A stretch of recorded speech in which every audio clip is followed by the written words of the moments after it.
Hi, നമസ്കാരം. ഞാനിന്നിവിടെ road ടെസ്റ്റിനെ കുറിച്ചാണ് ഇന്ന് പറയാൻ ഉദ്ദേശിക്കുന്നത്. അപ്പോൾ റോഡ് ടെസ്റ്റ് എന്ന് പറഞ്ഞു കഴിഞ്ഞാൽ പലർക്കും ഇപ്പോൾ വലിയൊരു പേടിയാണ്. അപ്പം കഴിഞ്ഞ ദിവസം തന്നെ ടെസ്റ്റിന് കയറി 8 പാസ്സായി 8 പാസ്സായി. അപ്പോൾ ഇനി അടുത്ത സ്റ്റെപ്പ് എന്താണെന്ന് വെച്ചാൽ, ഇപ്പോൾ ഒരു കുട്ടി വിറച്ചിട്ട് പറയൂ ഇനി റോഡ് ടെസ്റ്റാണ്, ഇനി അതും കൂടെ എങ്ങനെയാണ് എന്നുള്ളൊരു കൺഫ്യൂഷനിൽ ആ കുട്ടിയുടെ മുഖത്ത് വല്ലാത്തൊരു വിഷമത്തിലൂടെയാണ് ഞാൻ കണ്ടത്. അപ്പം ഇത് നിങ്ങൾ വേറെ ഒന്നും വേണ്ട. റോഡ് ടെസ്റ്റ് എന്ന് പറയുന്നത് ഇപ്പോൾ ഓഫീസറുടെ അടുത്ത് കയറി ഇരിക്കും. 4 വീലറിന് 2 വീലർ ഒറ്റയ്ക്കായിരിക്കും ഓടിക്കുന്നത്.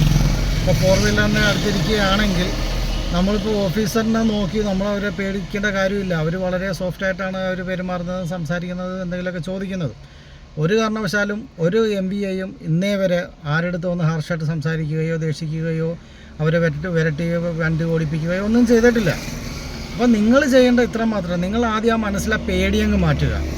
ഓഫീസറാണ് അടുത്തിരിക്കുന്നത്, അവർ എന്തെങ്കിലും പറയുമോ, അവർ വഴക്ക് പറയുമോ, അവരെന്തെങ്കിലും തെറ്റ് കാണിച്ചത് കൊണ്ട് എന്തെങ്കിലും അവർ ശിക്ഷിക്കുമോ, അങ്ങനെയുള്ള ഒരു ടെൻഷനും വേണ്ട. നിങ്ങൾ ആശാന്മാർ നിങ്ങൾക്ക് എങ്ങനെയാണോ പറഞ്ഞു തന്നിരിക്കുന്നത് അത് മാത്രം നിങ്ങൾ ഫോളോ ചെയ്താൽ മതി. അപ്പോൾ പലരുടെയും വിചാരം ഇപ്പോൾ ഓഫീസർ കയറി ഇരുന്ന് വണ്ടി എടുക്കുന്നത് പറഞ്ഞാൽ ഉടനെ കിളി പോവുക പലരുടെയും. എന്ന് പറഞ്ഞാൽ ഇന്ന് തന്നെ എനിക്ക് ഒരു സംഭവം ഉണ്ടായി. ഒരു കുട്ടി എൻ്റെ അടുത്ത് പറയുകയാണ്, ആശാനെ ഞാൻ ആകെപ്പാട് വിറച്ചു പോയി, ടെസ്റ്റ് കഴിഞ്ഞ് ഇറങ്ങിയതാണ്, തോറ്റുപോയി. ആ കുട്ടി വിറച്ചു പോയി, ക്ലച്ചിൽ നിന്ന് കാല് വിട്ട ഉടനെ വണ്ടി ചാടി അങ്ങ് ഓഫായിപ്പോയി.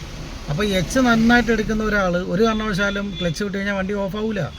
ഇത് പേടിച്ചിട്ട് ഓഫാകുന്നതാണ്. അപ്പോൾ ഓഫീസർ കയറി ഇരുന്ന് കഴിഞ്ഞാൽ നിങ്ങൾ ഒന്നും നോക്കണ്ട, ധൈര്യമായിട്ട്, നമ്മളെ മനസ്സിൻ്റെ ധൈര്യമാണ് ഏറ്റവും വലുത്. അപ്പോൾ അത് പേടിക്കാൻ വേണ്ട, അവരെ നമുക്ക് പേടിക്കേണ്ട കാര്യമേ ഇല്ല. അപ്പോൾ അവരെന്തെങ്കിലുമൊക്കെ ഉണ്ടെങ്കിൽ അവർ നമ്മൾ തമാശ രൂപത്തിലാണ് അവർ നമുക്ക് പറയുന്നതും സംസാരിക്കുന്ന കാര്യങ്ങളൊക്കെ അവതരിപ്പിക്കുന്നത് പോലെ. ഒരു കാരണവശാലും MVAമാരെ നിങ്ങൾ പേടിക്കാതെ, നിങ്ങളെ ആശാന്മാർ നിങ്ങൾക്ക് എങ്ങനെയാണോ ട്രയൽ തന്നിരിക്കുന്നത് ആ രീതിക്കനുസരിച്ച് നിങ്ങൾ ഫോളോ ചെയ്യുക.